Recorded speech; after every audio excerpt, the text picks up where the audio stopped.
राम मंदिर चढ़ावा चोरी का नेटवर्क बेनकाब।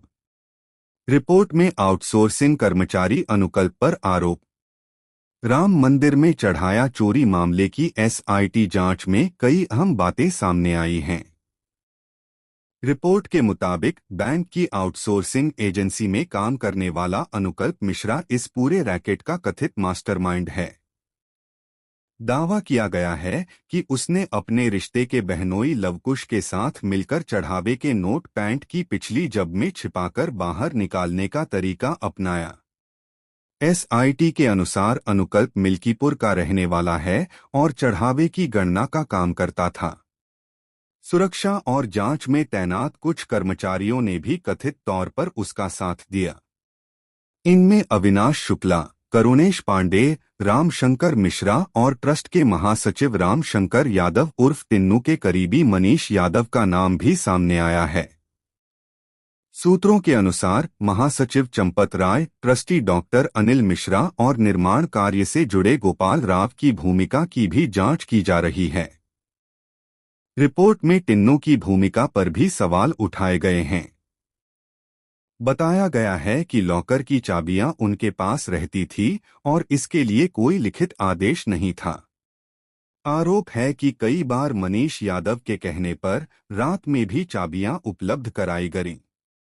वहीं कार्यालय प्रभारी सुभाष श्रीवास्तव पर आने जाने वालों की एंट्री और तलाशी की व्यवस्था में लापरवाही बरतने का आरोप है। रिपोर्ट में यह भी कहा गया है कि ट्रस्ट को काफी पहले चोरी की आशंका हो गई थी, लेकिन समय रहते सख्त कदम नहीं उठाए गए। शुरुआती गड़बड़ियां ट्रस्ट ने ही पकड़ी थीं। रात 2:30 बजे तक चली वीएचपी की बैठक। राम मंदिर में चढ़ावा चोरी के मामले के सामने आने के बाद विश्व हिंदू परिषद वीएचपी ने गुरुवार देर रात तक मंथन किया। सूत्रों के मुताबिक रात करीब 2:30 बजे तक चली बैठक में एसआईटी जांच का सामना करने की रणनीति और मंदिर प्रबंधन की साख बचाने के उपायों पर चर्चा हुई। बैठक में मंदिर ट्रस्ट के महासचिव चंपत राय, ट्रस्टी डॉक्टर अनिल मिश्रा और निर्माण कार्य से जुड़े गोपाल राव की भूमिका पर भी विचार हुआ। सूत्रों के अनुसार बैठक में यह सुझाव भी आया कि नैतिक जिम्मेदारी तय करते हुए चंपत राय और डॉक्टर अनिल मिश्रा से इस्तीफा लिया जाए तथा गोपाल राव को भी सक्रिय जिम्मेदारियों से अलग किया जाए। हालांकि इस पर कोई अंतिम फैसला नहीं हुआ है।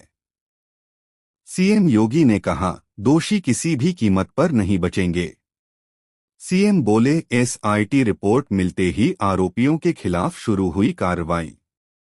देवरिया, 27 जून। उत्तर प्रदेश के मुख्यमंत्री योगी आदित्यनाथ ने शुक्रवार को कहा कि राम मंदिर में प्राप्त दान राशि के कथित गबन मामले में एसआईटी की रिपोर्ट मिलते ही आरोपियों के खिलाफ कार्रवाई शुरू कर दी गई। उन्होंने कहा कि इस मामले में जो भी दोषी पाया जाएगा, उसे किसी भी सूरत में बख्शा नहीं जाएगा। मुख्यमंत्री ने कहा कि उन्होंने 19 जून को अयोध्या में ही साफ कर दिया था कि अयोध्या करोड़ों लोगों की आस्था और सनातन धर्म का प्रतीक है, इसलिए उस पर बुरी नजर डालने का प्रयास नहीं होना चाहिए। उन्होंने कहा, मैं आश्वस्त करता हूं कि जैसा मैंने कहा था, हम दूध का दूध और पानी का पानी करके रहेंगे। वहीं डिप्टी सीएम ब्रिजेश पाठक ने आरोप लगाया, चढ़ावा चोरी मामले को लेकर पैदा किया गया विवाद एसपी और कांग्रेस की साजिश है। बाबरी मस्जिद के लिए एकत्र किए गए चंदे का हिसाब क्यों नहीं पूछा जाता? कांग्रेस की मांग, एससी की निगरानी में की जाए जांच। ट्रस्ट के पुनर्गठन की मांग, साधु संतों को शामिल करने की वकालत राजीव शुक्ला। नई दिल्ली, कांग्रेस के राज्यसभा सांसद राजीव शुक्ला ने चढ़ावे से जुड़ी कथित गड़बड़ी के मामले पर गंभीर सवाल उठाए। कहा कि भगवान श्री राम के प्रति आस्था के कारण देश भर के गांवों और गरीब लोगों ने श्रद्धापूर्वक चंदा दिया था, लेकिन इस रुपए के कथित दुरुपयोग के आरोप बेहद चिंताजनक हैं। उन्होंने मांग की कि पूरे मामले की सुप्रीम कोर्ट की निगरानी में निष्पक्ष जांच कराई जाए ताकि सच्चाई सामने आ सके और दोषियों के खिलाफ कार्रवाई हो सके।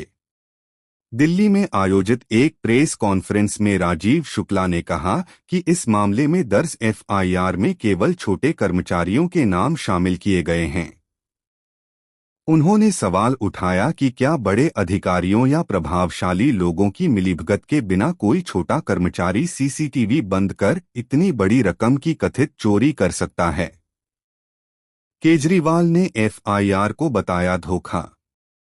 अयोध्या आप के राष्ट्रीय संयोजक अरविंद केजरीवाल ने चढ़ावे के कथित गबन और ज्वेलरी की चोरी के मामले में दर्ज एफआईआर को धोखा बताया। उन्होंने आरोप लगाया कि इस मामले में बड़े लोगों को बचाने की कोशिश की जा रही है। हनुमानगढ़ी मंदिर में पूजा अर्चना के बाद केजरीवाल ने कहा कि उन्होंने सभी की खुशहाली के लिए प्रार्थना की है।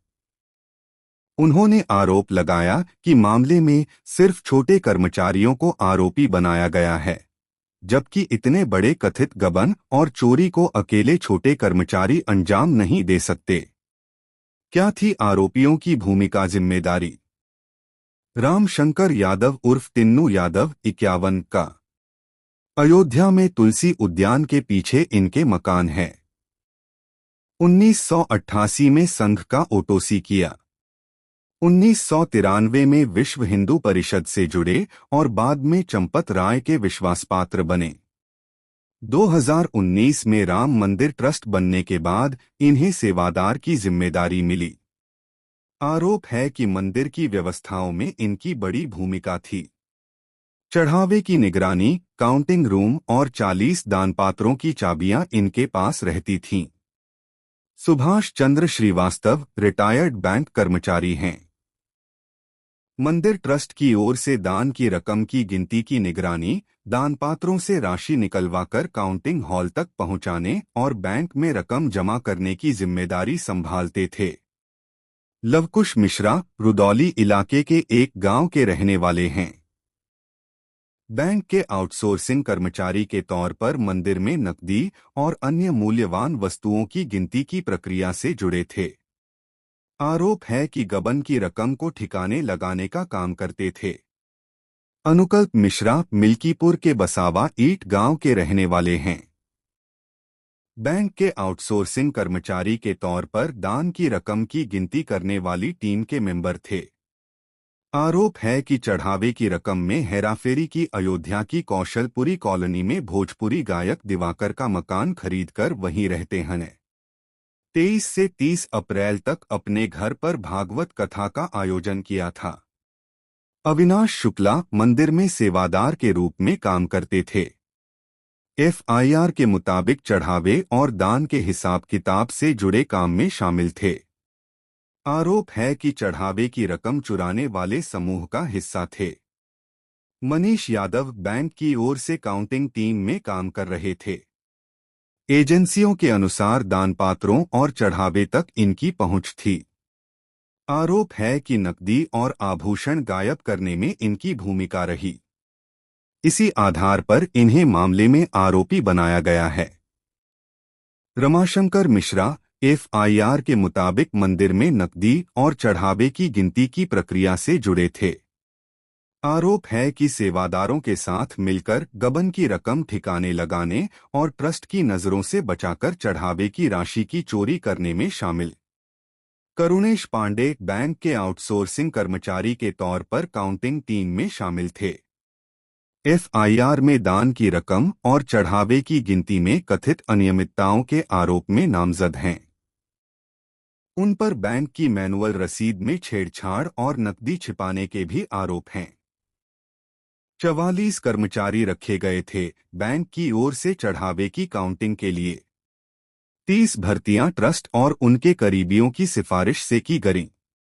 2024 और 2025 में 2 बार ट्रस्ट और बैंक की बैठक में एसओपी बनी।